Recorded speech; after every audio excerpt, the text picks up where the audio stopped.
Cinema സെറ്റിൽ നിന്ന് ഇറങ്ങിപ്പോയെന്ന വിവാദങ്ങൾക്കിടെ പ്രതികരണവുമായി നടൻ നിവിൻ പോളി സ്വന്തം കാര്യം മാത്രം നോക്കുന്ന ഭീഷണിയുടെ സ്വരം മുഴക്കുന്നവരെ ജീവിതത്തിൽ കണ്ടുമുട്ടാറുണ്ടെന്ന് നിവിൻ പോളി പറഞ്ഞു. കൊല്ലം കൊട്ടാരക്കര പടിഞ്ഞാറ്റിൻകര ശ്രീ മഹാദേവർ ക്ഷേത്രോത്സവ വേദിയിൽ സംസാരിക്കുന്നതിനിടെയാണ് നിവിൻ പോളിയുടെ പ്രതികരണം. നല്ല ഹൃദയത്തിന്റെ നല്ല മനസ്സിന്റെ ഉടമയാകുക, പരസ്പരം സ്നേഹത്തിലും സന്തോഷത്തിലും മുന്നോട്ടു പോകാൻ നമുക്ക് സാധിക്കുമെന്നും നിവിൻ പറഞ്ഞു.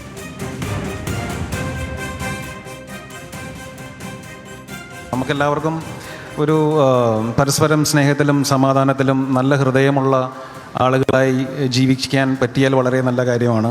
അങ്ങനെയുള്ള ഒരുപാട് പേരെ നമ്മുടെ ജീവിതത്തിൽ കാണാറുണ്ട്. അങ്ങനെ എല്ലാത്തവരെയും നമ്മൾ ജീവിതത്തിൽ അഭിമുഖീകരിക്കേണ്ടി വരാറുണ്ട്.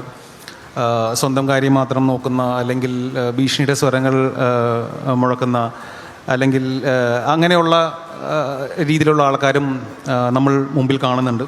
പക്ഷെ അവരോട് എല്ലാവരോടും എനിക്ക് പറയാനുള്ള ഒറ്റ കാര്യമുള്ളൂ: നല്ല ഹൃദയത്തിന് ഉടമയാവുക, നല്ല മനസ്സിന് ഉടമയാവുക, പരസ്പരം സ്നേഹത്തിലും സന്തോഷത്തിലും മുമ്പോട്ട് പോകാനായിട്ട് നമുക്കെല്ലാവർക്കും സാധിക്കും. കൊല്ലത്തുനിന്ന് ഷമീർ അബ്ദുൾ ചേരുന്നു. ഷമീർ, നിർമ്മാതാവ് ലിസ്റ്റിൻ സ്റ്റീഫൻ പേര് വെളിപ്പെടുത്തിയില്ലെങ്കിലും നിവിൻ പോളിയാണ് ആ നടൻ എന്നാണ് സിനിമാ മേഖലയിലെ പ്രചാരണം. അപ്പോൾ ഈ ഭീഷണിയുടെ സ്വരം മുഴക്കുന്നവരെ ജീവിതത്തിൽ കണ്ടുമുട്ടാറുണ്ടെന്ന വാക്ക് നിർമ്മാതാവിനുള്ള മറുപടിയാണെന്ന് കരുതാമോ? തീർച്ചയായിട്ടും കഴിഞ്ഞ ദിവസങ്ങളിൽ ഇതുമായി ബന്ധപ്പെട്ട് വലിയ വിവാദങ്ങൾ മലയാള സിനിമാ രംഗത്ത് ഉണ്ടാവുകയും ചെയ്തു. ലിസ്റ്റിൻ സ്റ്റീഫന്റെ പ്രതികരണം എല്ലായിടത്തു നിന്നും ഉണ്ടായി. പക്ഷേ നിവിൻ പോളി ഈ വിഷയത്തിൽ പ്രതികരിക്കാൻ തയ്യാറായില്ല. പക്ഷേ പരോക്ഷമായിട്ടാണ് ഇപ്പോൾ ലിസ്റ്റിൻ സ്റ്റീഫന് നിവിൻ പോളി മറുപടി നൽകിയിരിക്കുന്നത്. കൊല്ലം കൊട്ടാരക്കര പടിഞ്ഞാറ്റിൻകര ശ്രീ മഹാദേവർ ക്ഷേത്രോത്സവ വേദിയിലെ ഇന്ന് പ്രധാന അതിഥിയായിരുന്നു നിവിൻ പോളി.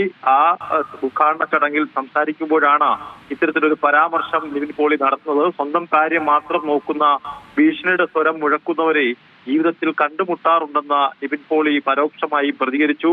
നല്ല ഹൃദയത്തിന്റെ ഉടമ, നല്ല മനസ്സിന്റെയും ഉടമയാവുക, പരസ്പരം സ്നേഹത്തിലും സന്തോഷത്തിലും മുന്നോട്ട് പോകാൻ നമുക്ക് സാധിക്കും തുടങ്ങിയ വാക്കുകളാണ് അദ്ദേഹം ആ വേദിയിൽ പറഞ്ഞത്. അത് ലിസ്റ്റിൻ സ്റ്റീഫനുള്ള കൃത്യമായ മറുപടിയായി നമുക്ക് കണക്കാക്കാം. അത്തരത്തിലുള്ള വിവാദങ്ങൾക്കുള്ള മറുപടിയാണ് ഇപ്പോൾ കൊട്ടാരക്കരയിൽ നിവിൻ പോളി നൽകിയിരിക്കുന്നത്. സോന. ശരി, ഷമീർ അബ്ദുള്ളാണ് കൊല്ലത്ത് നിന്നും വിവരങ്ങൾ നൽകിയത്.